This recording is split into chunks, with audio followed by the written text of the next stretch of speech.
না, আমাকে মেরো না।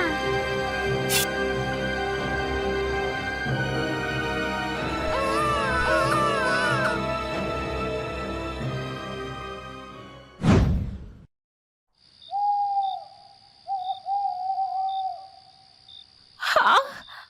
আমি আর পারছি না। আহ! আমার ভীষণ কষ্ট হচ্ছে। দাসী, তোমরা তাড়াতাড়ি রাজাকে খবর দাও। হ্যাঁ রানীমা, এক্ষুনি যাচ্ছি।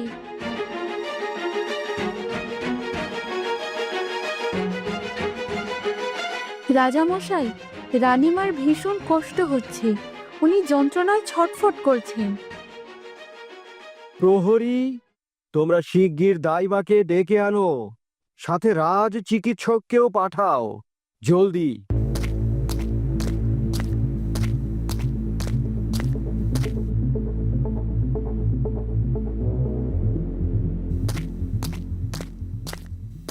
রাজামশাই, রানীমার অবস্থা তো ভীষণ খারাপ লাগছে। ওনার লক্ষণ দেখে মনে হচ্ছে কন্যা সন্তান জন্ম দেবে। এটা কখনোই সম্ভব নয়। আমার কন্যা সন্তানের কোনো প্রয়োজন নেই, আমার চাই পুত্র সন্তান। কিন্তু যদি কন্যা সন্তান জন্ম নেয় তখন কি করবেন? জিন্দা পুঁতে রাখবো, প্রয়োজনে নদীতে ভাসিয়ে দেব, তবুও আমার রাজ্যে তার কোনো ঠাঁই হবে না। সে তো আপনার সন্তান, নিজের সন্তানের সাথে কেউ এমন কঠিন হতে পারে? অবশ্য এমনটা না হয়েও কোনো উপায় নেই। আমাদের রাজ্যে যে একজন সুযোগ্য পুত্র সন্তানের খুবই প্রয়োজন। রাজা রাজপ্রতাপ চিন্তিত মুখ নিয়ে পায়চারি করতে লাগলেন এবং বীর প্রতাপ মনে মনে উচ্ছ্বসিত হয়ে উঠলেন।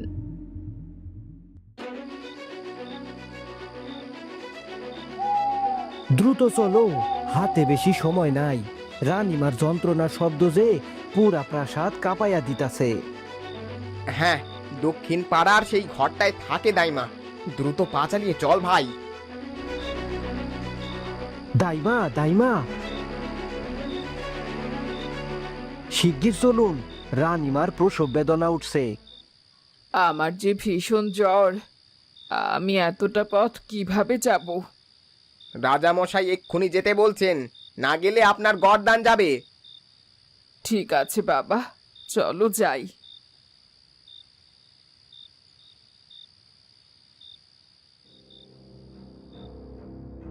এদিকে রানী বিছানায় অর্ধ শোয়ানো অবস্থায় ছটফট করছেন। দুই দাসী পাশে দাঁড়িয়ে আছে। হঠাৎ দাইমা সেখানে প্রবেশ করে। মাগো, আর পারছি না। দাইমা এসে গেছে। রানীমা, এই তো এক্ষুনি আপনার সন্তান প্রসব হয়ে যাবে, আর একটু ধৈর্য ধরুন। সব কিছু গুছিয়ে রাখো। তোমরা দুজন দাসী রাজমাতাকে সহায়তা করো, আর যেন কেউ কক্ষে না ঢোকে।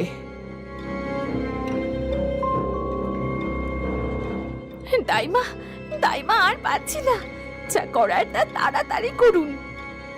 শান্ত থাকুন রানীমা, এক্ষুনি সব হয়ে যাবে।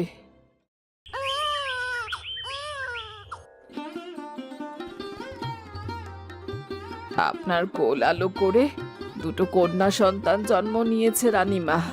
তারা দুজনই অপূর্ব সুন্দরী, যেন চাঁদের আলো গায়ে মেখে তারাই ধরণীতে এসেছে। কিন্তু ততক্ষণে রানী ময়নামতি অজ্ঞান হয়ে গেছেন। তিনি সন্তানদের কান্না পর্যন্ত শুনতে পেলেন না। রাজামশাই, রাজকন্যা হয়েছে, আপনার কন্যা জন্ম নিয়েছেন। রাজামশাই, শেষমেশ আমার কথাই দেখতে সত্যি হলো। রানীমা পুত্রের জায়গায় কন্যা সন্তান জন্ম দিলেন। আগে রাজামশাই, আপনার একজন না, দুজন রাজকন্যা হয়েছে।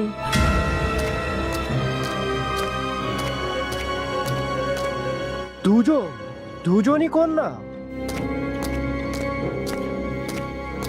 দুঃখজনক, ভাগ্যের কি নির্মম পরিহাস। আপনি যে পুত্র সন্তানের জন্য এত অপেক্ষা করলেন, সেখানে কিনা রানীমা একসাথে দুজন কন্যা সন্তান জন্ম দিলেন। আমি রাজ্যকে একজন উত্তরাধিকারী দিতে চেয়েছিলাম, সিংহাসনের একজন যোগ্য পুত্র চেয়েছিলাম, কিন্তু রানী ময়নামতি জন্ম দিল দুজন কন্যার। আর এটাও ভেবে দেখুন, দুটো কন্যা মানে তো ভবিষ্যতে দুটো বিয়ে, রাজকোষের অপচয়, দুর্বল উত্তরসূরির সম্ভাবনা। প্রজারা কি এই এই রাজকন্যাদেরকে রাজ্যের উত্তরাধিকারী হিসেবে মানবে?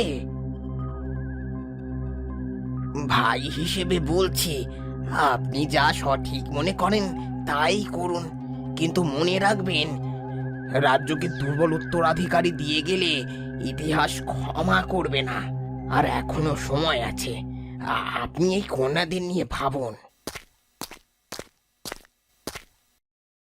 তোমরা এই রাজপ্রতাপনগরের ভাবি উত্তরসূরি, এই রাজ্যের আলো। তোমাদের হাত ধরেই এই রাজ্য একদিন আলোকিত হবে। রাজমাতা, আমি ক্ষমা প্রার্থী, কিন্তু আমাকে জানাতেই হচ্ছে রাজামশাই কন্যাদের আগমনে খুশি নন। তিনি কিছু না বলেই সভাকক্ষে চলে গেছেন। এদিকে রানীমা এখনো অচেতন। এখন আমরা কি করব? প্রতাপের কাছে কন্যা সন্তান কোনো মূল্য রাখে না, আমি জানতাম, কিন্তু ওদের আগমনে যে প্রতাপ এইভাবে নারাজ হবে আমি সেটা বুঝতে পারিনি। এই কন্যাদের এখন কি হবে? রাজকন্যারা দেখতে একদম একই রকম, তবে তাদের মধ্যে কিছু পার্থক্য বিদ্যমান। একজনের গালে একটা ছোট্ট তিল আছে, আর অন্যজনের কপালে একটি দাগ আছে। কিন্তু রানী ময়নামতি, তার তো এখনো জ্ঞান ফিরছে না। কেন ফিরছে না? টানা প্রসব বেদনা এবং যমজ সন্তান জন্ম দেওয়ায় রানীমা ভীষণ দুর্বল হয়ে পড়েছেন। আজ রাতটা উনি ঘুমোলেই ঠিক হয়ে যাবেন। আমি বহু আশা করেছিলাম আমার একজন পুত্র সন্তান জন্মাবে, যে এই রাজ্যের ভবিষ্যৎ রক্ষক হবে। অথচ বিধাতা যেন শাস্তি দিয়েছেন আমাকে দুটো কন্যা সন্তান দিয়ে। ভ্রাতা, কন্যারা থাকলে ভবিষ্যতে দাবিদার তৈরি হবে, তাদের বিয়ের পর বিভিন্ন ঝামেলা তৈরি হবে, দুজনেই রাজ্যের ভাবী শাসক হতে চাইবে। তাই আপনার উচিত ভেবে চিন্তে সিদ্ধান্ত নেওয়া। আমি এই কন্যাদের জীবন্ত কবর দেব, না থাকবে বাঁশ, না বাজবে বাঁশি। মহারাজ, পিতা হয়ে এত নিষ্ঠুর সিদ্ধান্ত নেবেন? সন্তান তো সন্তানই হয়, পুত্র কন্যায় কি আসে যায়? আমি কোনো বাবা নই, এই মুহূর্তে আমি কেবল একজন রাজা। আমার কাছে রাজ্যের শান্তি আগে। এই দুই কন্যা আমার অভিশাপ। এদের জন্মের মুহূর্ত থেকেই প্রাসাদে অশুভ বাতাস বইছে। এদের বাঁচিয়ে রেখে আমি রাজ্যের বিপদ ডেকে আনতে পারি না। তবে কি? আজ এই মুহূর্তে তাদের জঙ্গলে নিয়ে গিয়ে হত্যা করা হবে। কোনো রাজপ্রহরী নয়, কোনো প্রাসাদের লোক নয়, বিশ্বস্ত দুজন পাহারাদারকে গোপনে এই দায়িত্ব দেওয়া হবে। এবং এই কথা রানীমা জানবেন না, রাজ্যের অন্য কেউ জানবে না, কোনো প্রজাও জানবে না। কিন্তু রাজামশাই, আমি আমার সিদ্ধান্তে অটল। যা বললাম তাই করো। যদি কেউ আমার আদেশ অমান্য করে, সে হবে বিশ্বাসঘাতক। বিশ্বাসঘাতকদের শেষ পরিণতি কি হয় সেটা আশা করছি সবাই খুব ভালো করে জানো।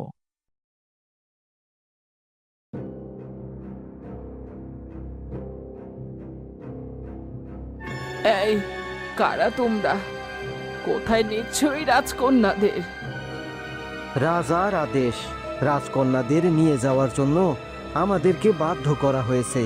আমাদের কিছুই বলার নেই। কি? রাজার আদেশ? রাজা তার নিজের কন্যাদের রাতের আধারে নিয়ে যাওয়ার আদেশ দিয়েছেন? নিজের ভালো চাইলে এক্ষুনি প্রাসাদ ছেড়ে চলে যাও। রানীমা উঠে গেলে তোমাকেই নানান রকম প্রশ্ন করবে। মনে রেখো, কিছুতেই এই কথা রানীমার কানে পৌঁছানো যাবে না। রাজার আদেশ, আর এই আদেশ অমান্য করলে এই গর্দান যাবে। না, আমি মরতে চাই না। আমি এক্ষুনি এই প্রাসাদ ছেড়ে অনেক দূরে চলে যাচ্ছি। বাচ্চা দুটো এখনো ঘুমে আছে, তাড়াতাড়ি প্রাসাদ থেকে বেরিয়ে যায়। ঠিক আছে, চল। আর এক মুহূর্ত এখানে নষ্ট করা যাবে না। তোমরা রাজকন্যাদের নিয়ে যেও না।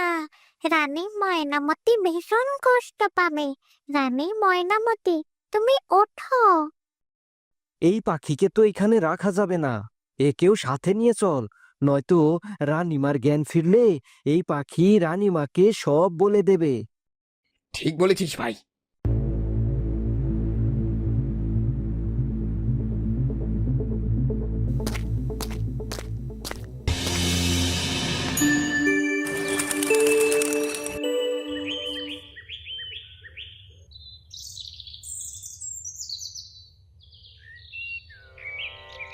এই ছোট্ট দুইটা জীবনকে মারতে হবে। ভাই ভাই, বুকটা কেমন যেন কাঁপতাছে রে। আমরা তো আদেশের দাস রে ভাই।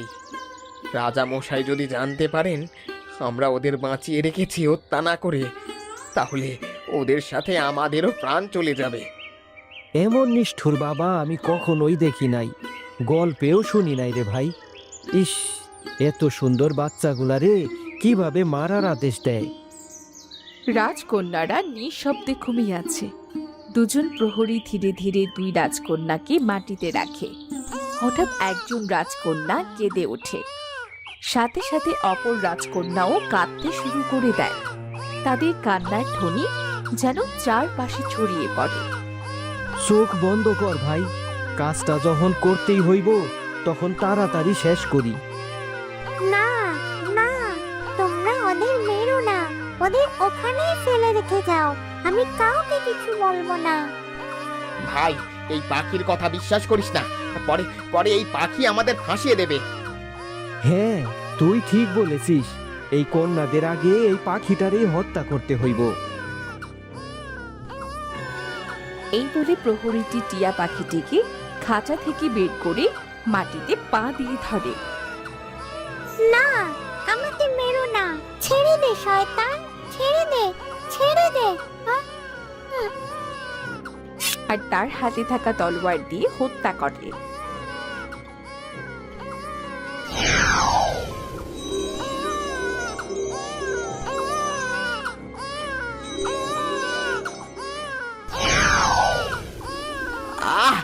এই কন্যাদের আর্তনাদ চিৎকার যেন বেড়েই চলেছে। দ্রুত এদেরকে এখান থেকে হত্যা করে প্রাসাদে ফিরতে হবে। এই বলে প্রহরী দুজন তলোয়ার উঁচু করে রাজকন্যাদের হত্যা করার জন্য। আর ঠিক তখনই সেখানে সিংহের গর্জন শোনা যায়। দুজন প্রহরী তখনই তলোয়ার নামিয়ে ফেলে। ওরে বাবা রে, এ যে সিংহের গর্জন, মনে হয় আশেপাশেই কোনো সিংহ আছে। হ্যাঁ রে, তুই তুই ঠিকই বলেছিস। যদি জীবন বাঁচাতে চাস তাহলে দ্রুত পালা। কিন্তু এই কন্যাদের হত্যা না করলে তো রাজা আমাগো গর্দান নিব। আরে আরে ভয় পাস না। এই কন্যাদের এমনিও এই সিংহ ছিঁড়ে ছিঁড়ে খেয়ে নেবে। এখন এখন আগে নিজের জীবনটা বাঁচা। প্রহরীরা সিংহের ভয়ে বাচ্চা দুটিকে জীবিত রেখে সেখান থেকে পালিয়ে যায়। বাচ্চা দুটির কান্নার শব্দ অনুসরণ করে সিংহ সেখানে এসে হাজির হয়। বাচ্চা দুটিকে দেখে সিংহের পেটের ক্ষুধা যেন বেড়ে যায়। আহ, এই জঙ্গলের মধ্যে মানুষের ছানা দেখছি, আজ একদম পেট পুরে খাবো। এই বলে সিংহ বাচ্চা দুটিকে খেতে সামনের দিকে এগোয়। বাচ্চা দুটির চাঁদ মুখখানা দেখে সিংহের খুব মায়া হয়, আর সিংহটি দাঁড়িয়ে পড়ে। এত সুন্দর ফুটফুটে বাচ্চা দুটিকে এই জঙ্গলে কে ফেলে গেল? না, যেমন করেই হোক আমি এই বাচ্চা দুটিকে বাঁচাবই। কিন্তু কিভাবে আমি এদেরকে বাঁচাবো? পেয়েছি, পাশেই তো নদী আছে, আর নদীর ওই পারেই আছে লোকালয়। আমি বরং এই বাচ্চা দুটিকে কচু পাতাতে করে ভাসিয়ে দেই।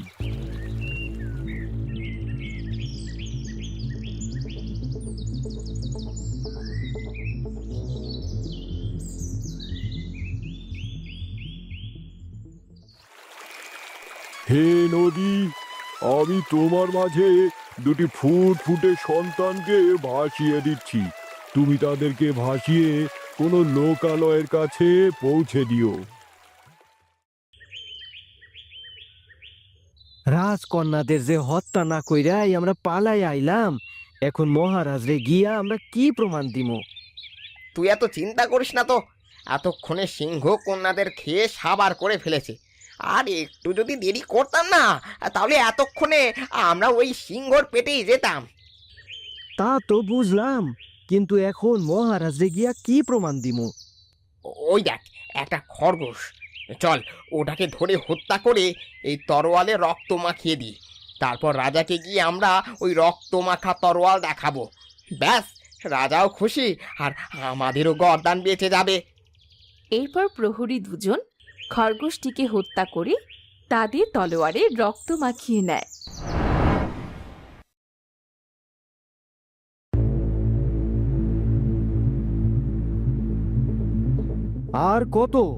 আর কত সময় অপেক্ষা করতে হবে? সেই প্রহরী দুজন আসছে না কেন? কখন কখন এসে আমাকে খুশির খবর শোনাবে? মহারাজ, আপনার আদেশ সম্পন্ন হয়েছে। রাজকন্যাদের আর কোনো চিহ্ন অবশিষ্ট নেই।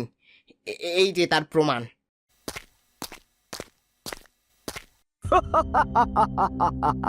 তোরা খুব ভালো কাজ করেছিস। এবার আমার রাজ্য একজন পুত্র সন্তানের অপেক্ষায় থাকবে। বন্ধুরা, রানী ময়নামতির জ্ঞান ফেরার পর রাজা কি সত্যি সব কথা রানীকে বলে দেবে? আরে ভেসে যাওয়া রাজকন্যাদেরই বা কি হবে?